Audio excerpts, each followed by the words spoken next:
Venkateswara gold తాకట్టులో ఉన్న మీ బంగారాన్ని విడిపించి కొనబడును.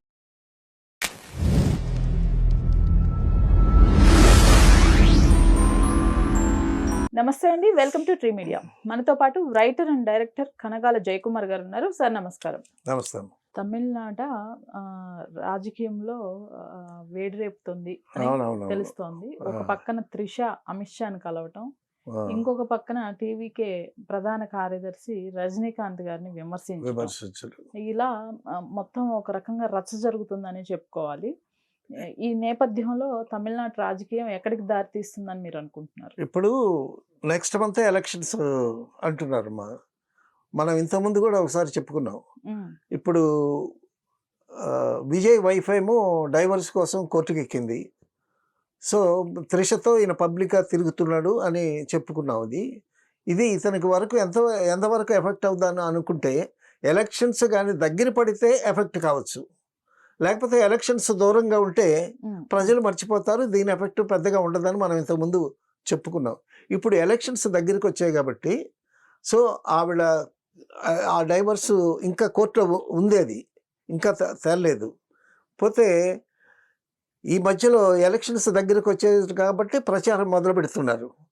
ఈ ప్రచారంలో ఏమవుతుందంటే జనరల్ సెక్రటరీ ఆదవ్ అర్జున అనే అతను తాను ఏంటంటే ఒక పబ్లిక్ మీటింగ్లో మాట్లాడాడు. ఏమని, ఇప్పుడు వీళ్ళ పార్టీ గురించి వీళ్ళ గురించి మాట్లాడకుండా రజనీకాంత్ టాపిక్ తీసుకొచ్చాడు. ఏమని తీసుకొచ్చాడు, రజనీకాంత్ గారు పార్టీ పెడతానని పార్టీ పేరు కూడా అనౌన్స్ చేశాడు. సో ఫ్యాన్స్ అందరూ కూడా చాలా అత్యుత్సాహంగా ఉన్నారు. అటువంటప్పుడు డిఎంకే వాళ్ళు ఆయన్ని బెదిరించి ఉంటారు, అందుకే ఆయన తప్పుకున్నాడు భయపడి. అటువంటి భయం మా నాయకుడు విజయ్కి మాత్రం ఉండదు, అది ఇది అన్నాడు. పైగా అంటూనే ఇది వ్యక్తిగతంగా రజనీకాంత్ గారు విమర్శించడం కాదు, కానీ అటువంటి పరిస్థితులు వస్తే మా నాయకుడు మాత్రం చాలా ధైర్యంగా నిలబడతాడు, భయపడ్డు అనేటటువంటి ఒక కంపారిజన్ తీసుకొచ్చారు. అది రజనీకాంత్ ఫ్యాన్ ఫాలోయింగ్ చాలా అద్భుతంగా ఉంది. ఫ్యాన్ ఫాలోయింగ్ రజనీకాంత్ గారు ఎటువంటి పరిస్థితుల్లో ఆయన పార్టీ పెడదామనుకుని పెట్టలేదు అనేటటువంటి విషయం చాలామందికి తెలిసిన విషయం ఏంటంటే, ఆయన రజనీకాంత్ గారు చాలా సౌమ్యుడండి.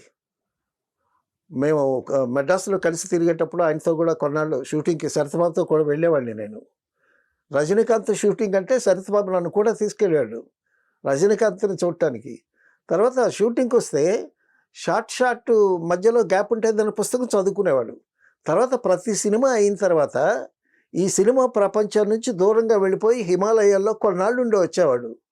ఈ సినిమా రిజల్ట్తో కూడా పెద్దగా సీరియస్గా ఉండేవాడు కాదు ఆయన. ఇప్పుడు ఒక్కొక్కసారి సినిమా సక్సెస్ అవుద్ది, ఒక్కోసారి ఫెయిల్ అవుద్ది. It is in the hands of public నిర్ణయించాల్సింది.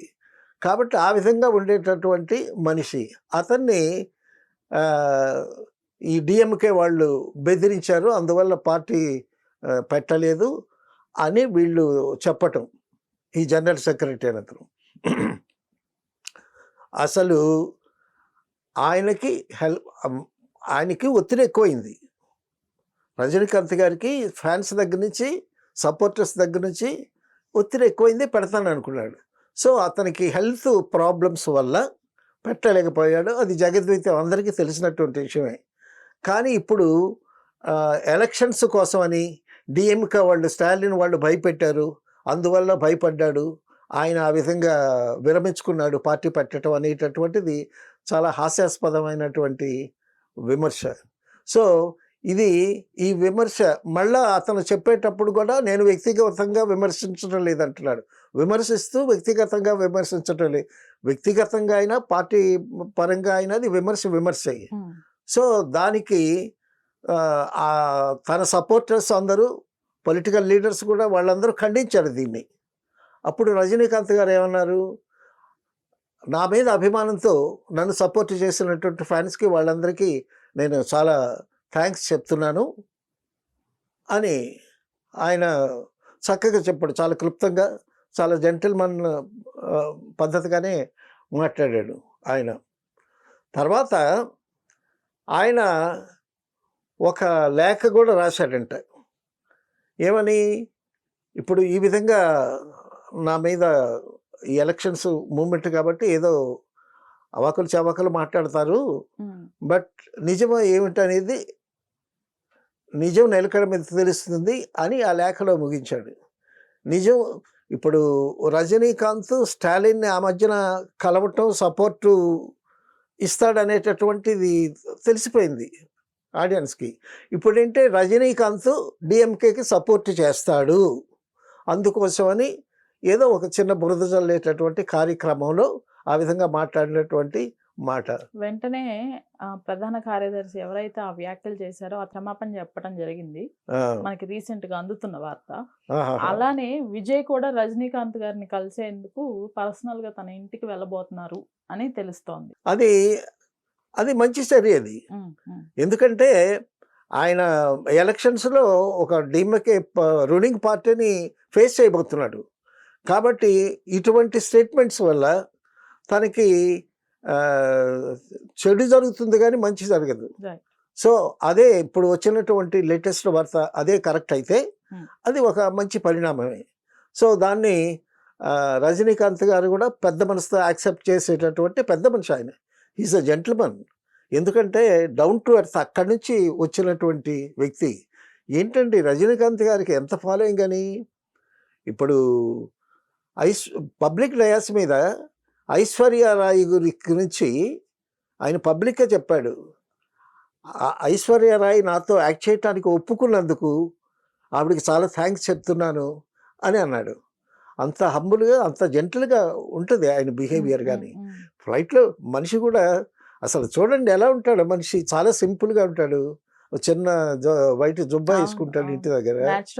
So simple living and high thinking.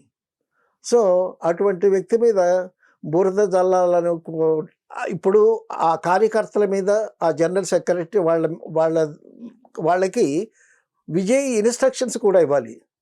ఎందుకంటే రజనీకాంత్ జోలికి వెళితే వీళ్ళకి నష్టమే కానీ లాభమేం కాదు. సో ఆయన రజనీకాంత్ గారు లేఖలో ప్రస్తావించినట్టు భవిష్యత్తు అనేది కాలమే నిర్ణయిస్తుంది అని అన్నాడు. అంటే అందులో అర్థం ఏమిటి? భవిష్యత్తు కాలమే నిర్ణయిస్తుందంటే నీ గెలుపు కానీ ఓటమి కానీ కాలమే నిర్ణయిస్తుంది అని చెప్పటమే కదా. సో అంత పెద్ద మాట అనిపించుకోకుండా ఉండాలి వీళ్ళు.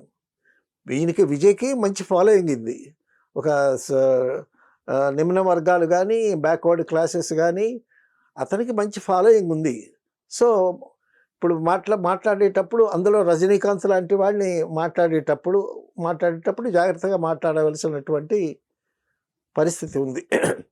తర్వాత స్టాలిన్ గారు వచ్చేటప్పుడు ఆయన సీఎం అయిన తర్వాత జయలలిత చేసినటువంటి కొన్ని కార్యక్రమాలను అభినందించి ఆ కార్యక్రమాలను అట్లాగే కంటిన్యూ చేశాడు.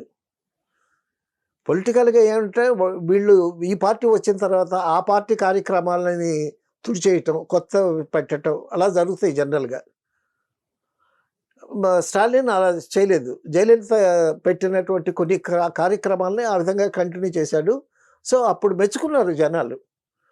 సో పాలిటిక్స్కి వచ్చేటప్పుడు ఏంటంటే ఎదుట పార్టీని విమర్శించేటప్పుడు వ్యక్తిగతంగా వెళ్లకుండా విధానాల్ని విమర్శించాలి. సో అటువంటప్పుడు వీళ్ళకి కూడా గుడ్ విల్ ఉంటుంది. వీళ్ళకి పడే ఓట్లు వీళ్ళకి పడతాయి, లేకపోతే అటే పడతాయి. అది పరిస్థితి. Thank you sir.